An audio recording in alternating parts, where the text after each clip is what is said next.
Hey there, welcome to Digital Design Tips. Today I'm going to show you how to center a layer with a canvas in Adobe Photoshop. So let me see here, I'm going to select the layer I want to center. I'm going to go up here. You see your align tools are all grayed out because it doesn't have anything to align to at the moment. You could do it with another layer and that would be selection, but in this case we're going to go to canvas. And you see that?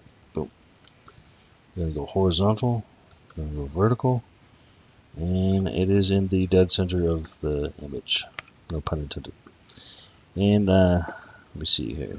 You can do that, also with other other methods, like you can set guides, or you can even have your guides on that show you where it is. But that can be really confusing when you have multiple layers. So the tried and true way, let me run it through again.